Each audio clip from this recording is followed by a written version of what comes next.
Okay, so the subject today is how Hashimoto's disease is being diagnosed. And that's so basic to what I do every day for a living. And yet, when I heard this question, a million things went through my mind. And here's why. So Hashimoto's is a complex syndrome.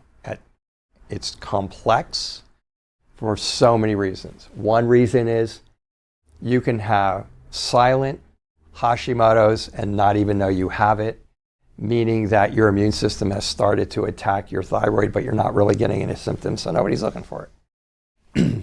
Or maybe you're getting some mild symptoms, but you would never put it together, so nobody's looking for it.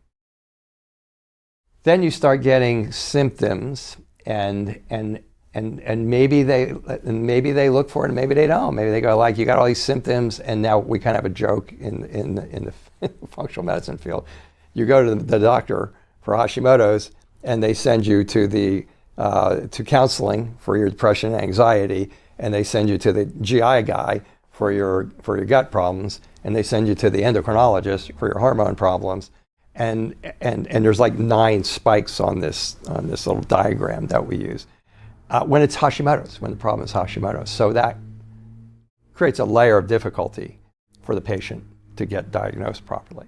But once you get to that active stage, eventually today, more and more often, the doctors are figuring out that maybe a thyroid's involved.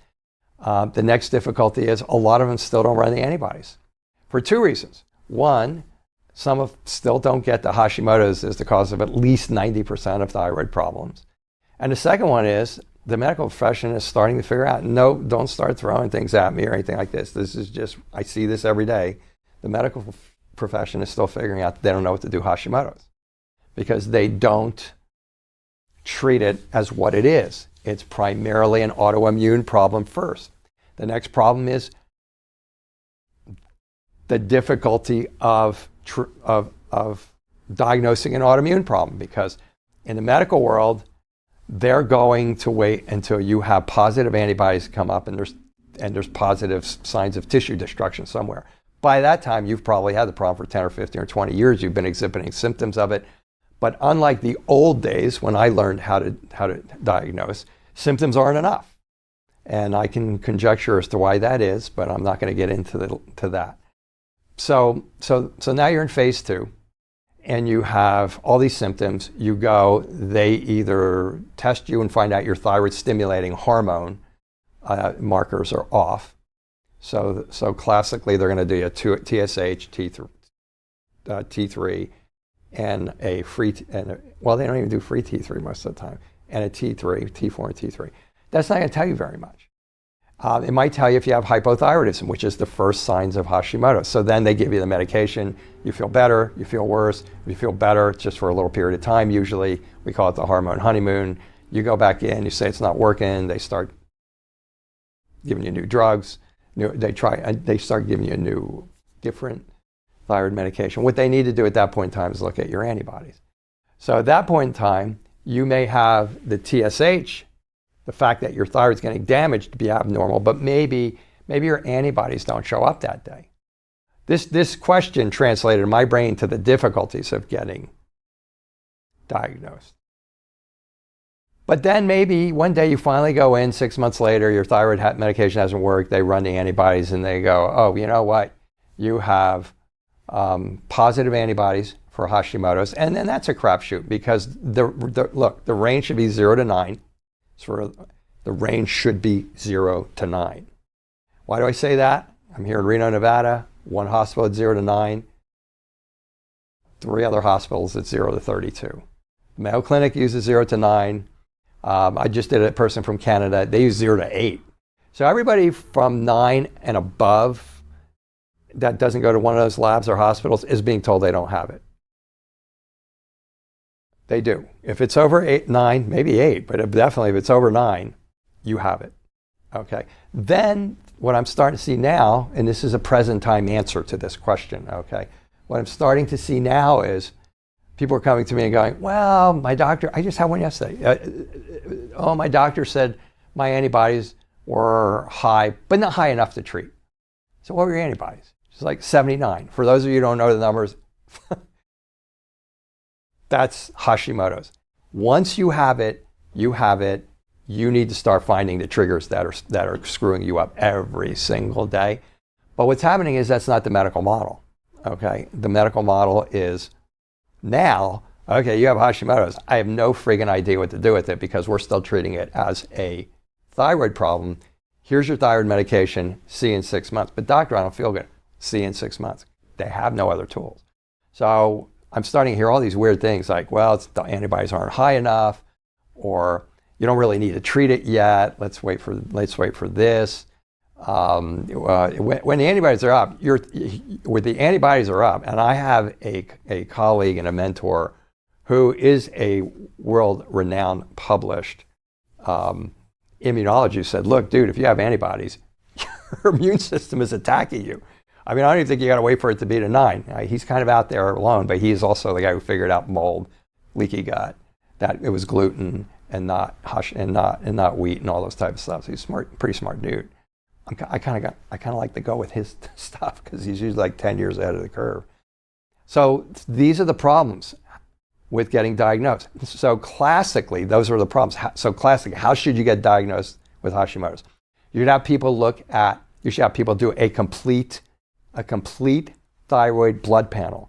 That's like 8 markers, okay? And it's T, and it's TSH, and it's T4, and it's free T4, and it's T3 uptake, and it's free T3, thyroglobulin, and it includes the antibodies of thyroid peroxidase antibody and anti-thyroglobulin antibodies. Check and see if you got Hashimoto's. There is also data in the thyroid panel minus the antibodies if you know what pattern to look for. And there's 21 different patterns in Hashimoto's. 21 different patterns in your thyroid panels, and most of the doctors don't even know that. But if you have a low TSH and you have a low T3 and a low T4, your doctor's going to think, well, I'm giving you too much thyroid medication. But if you're not taking thyroid medication, or they're already giving you like a ton of thyroid medication, which will drive this T3 TSH to be low, that's a pattern for autoimmune thyroid disease. So you can diagnose it that way, even if the antibodies are not run, or even if the antibodies are normal. That is enough. Now, classic diagnosis is do a history and an exam first, and then do the labs. If you do a history on a person and they have like 18 out of 20 symptoms of autoimmune thyroid disease, you have to know those antibodies aren't going to come up every day. Some days they're going to be high, some days they're going to be low, some days they're going to be absent, even in a person who has Hashimoto's. And that's a whole nother presentation. So if the person's got 20 out of 20 symptoms of Hashimoto's, maybe you do an exam and you touch their thyroid and it's tender, or they tell you they got nodules, or they've had goiters, or they have all of that, short of cancer, all of that is Hashimoto's. So you should know as a clinician, well, I have the 20 symptoms, I have 15 to 20 symptoms.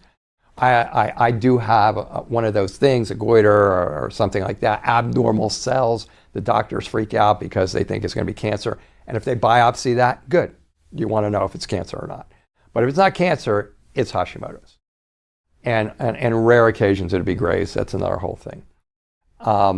So now you run the test and the antibody, and everything looks normal. Well, the name of my mentor's first book in 2008 was Why Do I Still Have Thyroid Symptoms When My Lab Tests Are Normal? Which is why he was the one who said, do the history, do the exam. If this comes up normal in the labs, treat them as Hashimoto's because they have it. And so in my view, he's been correct because I've done that through the years. But the medical community has in their defense, they're working with like a set of handcuffs on with their hands behind their back.